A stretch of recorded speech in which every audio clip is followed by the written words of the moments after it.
Panaghisgot-hisgot, panagstoryahanay. Hisgotanay sa mga istorya sa kinabuhi nga tinuod og tiunay. Kuyugi ko ninyo sa pagpikighinabi sa nagkalain-laing leksyon sa kinabuhi. Maminaw ta sa mga istorya nga makapaligon sa tuang pagpadayon. Diri sa tong episode nga Istorya Ta with Ate Love.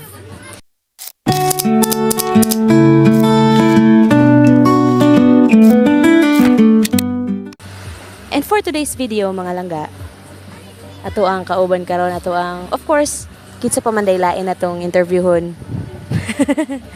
Kinsa pa man daylain ato ang interviewhon, special atong partner sa kinabuhi nga naghatag og inspirasyon nato nga of course I can say nga isa siya sa nahimong strength behind my back in kanang magpadayon bitaw sa kinabuhi.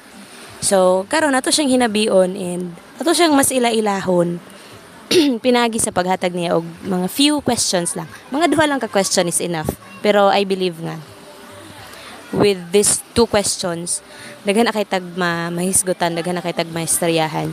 So ako nga introduce my very own partner, the Virgin, Kaizen Maghanoy, ang kamuting kahoy sa Osamis. Lab. Hello. Tabian mo kay kaganon di mo kamutabi ron. Tabi man. Okay, nalantay duha ka question nga atong ihatag. Hopefully ang atong mga malantaway karon makakuha og kanang inspiration from the sharing that we will do today. So akong una nga pangutana Lab, at your age sa pagkakaron, can you say nga successful na ka sa imong kinabuhi niya? Unsa may imuhang measurement of success?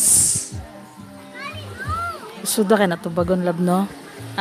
When it comes sa word nga success, pinakauna pa lang kanahuna kita ka na makagraduate fights na. Yeah. Makagraduate og college, makasuot og toga. Tanan. Dili man basihan ang kagaan o kabugat as long as ma-achieve nimo ang isa ka butang para nako success na siya. Kana makagraduate, example. Graduate ka og daycare. Lipay na ka oy. Graduate ka og elementary. Ay, graduate ba ito man ng daycare? Recognition man, di ba? Moving up. Mga nga na. Basta, kanang mahuman ka na nga stage sa, kanang level of education. Makaingon dyan ka, success. Pag-graduate college, success. Pag-kuan, success. Pero para nako ani nga edad karon based sa imong pangutana kung makonsider ba nako akong self nga sa to, successful na ba ko? Siguro sort of. Pero, sakto ba na nga term? Pero, Nga naman. kuan lang. Siguro, sa karon nga, ingani na akong edad, dili pa ako makaingon nga successful ko. Tuod man gani, able to provide naman ta sa ato ang pamilya. Lahi-lahi man tagsukdanan sa word nga success. Pero para sa ako, para na ako, aning nga akong edad, dili pa ko makaingon nga successful ko lab. Tungod kay dako pa kaayo ko og unsa ka dako ang dagat. Ingana pa kadako akong pangandoy. By the way, sa mga wala nakabalo karon ato diri sa daplin sa dagat, ipakita nako niya og unsa kadako ang dagat nga iyang giingon. Kay murag kami ra man gud yung nakita ron niya makita sa mong likod kay mga bato man gud.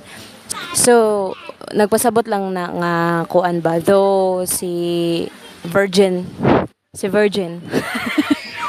able to provide na siya sa pamilya. By the way, ato siyang makonsider na kung ano ka ng breadwinner sa pamilya kay siya mo palit og bugas, siya mo palit og sudan, siya mo palit og unsay pwedeng mapalit.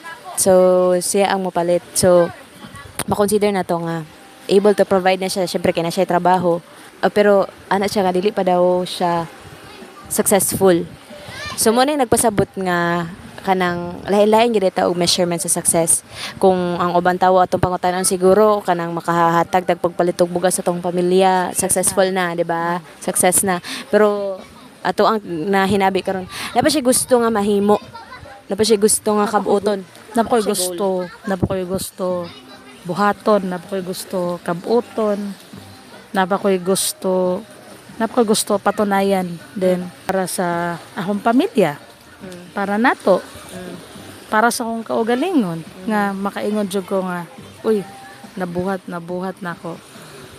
Ano bitaw? Sa akong pangidaron karon di pa na ako makonsider nga successful ko kay sa gikaingonan nako naa pa ko'y gusto i-achieve nga till na wala pa nako na-achieve.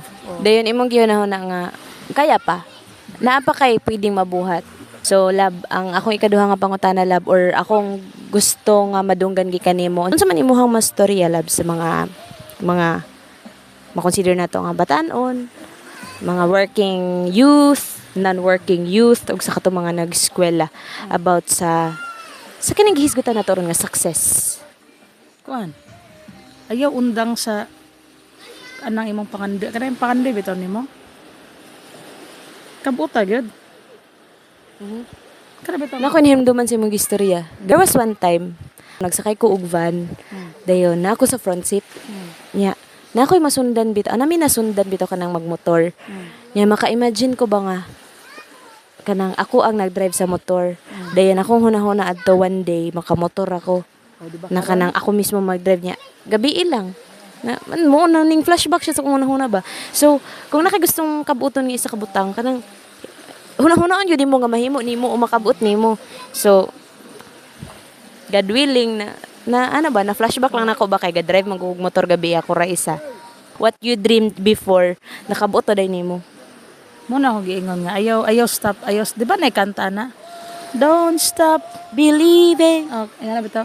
Believin man, dreamin man to. Basta para sa Hey, siguro to nga kanta. para sa mga bagong tubo kanang ayaw mo undang sa pagpangandoy kanang paningkamot kay kita manggitanan mag-agi manggidugkuan mag-agi manggidug kamas wala may easy nga butang nga siguro pag patad kag loto di makadaog kag milyon maswertian di ay nga na ba pero when it comes sa mga pangandoy ay gid undang dapat mag-uban gid ng hard work mag-uban ng dahil mag-English be kana bitaw paningkamot yung pag-ampo. Ako kay ning hatag naman kog isa ka example. Pwede ba ka makahatag og isa ka situation or instance or example nga pwede nimong ma-share? Katimo motor. Nag-ingan po ko sa una lab. Nga kay isa ka gipangandoy ba niya nakuha na nimo? Pero isaan na kuan. Kana makakita kog pulis nga naka-uniform. Nangandoy ka na sa una? Oh, makaingon ko nga. Sa kag ako'y magsuto gi nga nano. Basta nakakita ko one time nga naga uniform. Sa una kay kuan pa man na lab blue. Ay dili blue katong old FSU. Katong old FSU man na sa una. Nakakita ko ginganan ako. Stiga oy. Anak ko, kasuot ako gingana pohon. Elementary. Pinagi sa pagpaningkamot ubanan og dakong pag-ampo. Dayon kuan lang gyud. Always lang gini mo hunaon ug nganong gibuhat nimo na kana Ang pinaka-reason nga nung naningkamot ka. ay mong lantaw nimo ang sinugdanan. Para ra gud anang mukwit pa ka. Nga naa na ka ani. Ingana bitaw. Para sa mga bagong tubo karon, ayaw mo undang sa pagpaningkamot, sa pagpangandoy. Uban ni gid og pagampo. Ug always put your feet on the ground. Lantaw ninyo og asa mo gagikan ug nganong niabot mo ana. Ano lang. Shot puno dayon. So mga langga, I hope do na may mga nakatunan sa amo ang short nga sharing karong adlaw. Actually kita mang tanan dahil lahi tag definition sa success. Maskin pag unsa nakagabay ka butang nga ma-achieve nimo, na-consider maginato ng success. Same karon despite sa lain ng panahon. Nga na bitaw, di ba? Nakaabot gyapon tag dagat. Success. Kaya di ba plano nato nga marig dagat ug ako makarig dagat, di ba? Magligid-ligid ko sa balas. Ikaw, Makakita ko isda ni Ro, manumbag jud ko. oh, inga na maskin pag mo nagingon nga maskin pag sa kamaot sa panahon ka lisod sa nga na tempo makabuhat gihapon ta mura ra gihapon na kitang tanan lahi-lahi man tag definition sa success kay na may mga maskin pag unsa nakagamay nga butang i-appreciate gid nato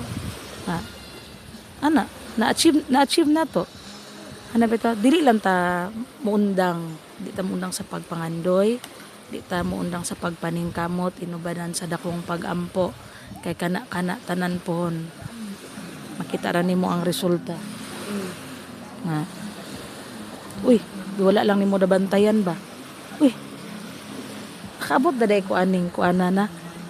Ako gagikan biya mi sa wala. So kabalo kita mo appreciate og ginagmay nga butang.